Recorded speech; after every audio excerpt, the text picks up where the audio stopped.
My name is Emily Carmichael. I make short films. I'm a writer and a director and an animator.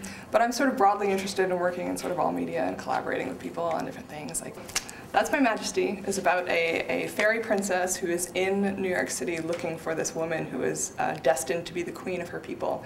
And she finds out that this woman is late for an important meeting and is not particularly interested in being the queen.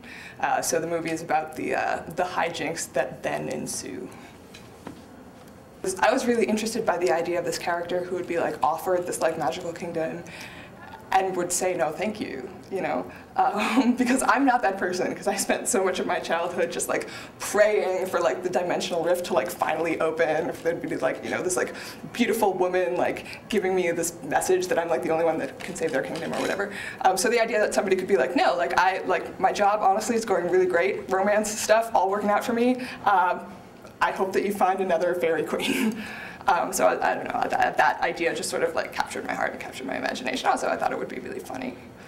The big thing was time, because I didn't really, especially again coming from theater, I really didn't understand like how much the day is ruled by the clock. It takes a huge effort and an internal effort for you to step away from that and not think about that. So that was really tough, to be racing against the clock. And part of that, I mean, I think part of that is the reason why, you know, I feel like some of the coverage in the film is like, it's a little confusing. You're like, well, I don't really know why the camera's pointed that way. Who are these people? There are a couple of moments that like aren't as clear as they could be. My animation, The Adventures of Lido and Ix, which premiered at Slamdance and has been going to a bunch of other festivals. So it's this Flash animation that's built entirely in Flash. It like doesn't cost anything. There's no staff but me, and it's a really fun medium to work in. So I'm doing a continuation of that. So it's going to be like a multi-part epic series that's about these two video game characters in an 8-bit video game. If you're not making a film in a school environment, definitely there's a lot that you can shoot for really cheap.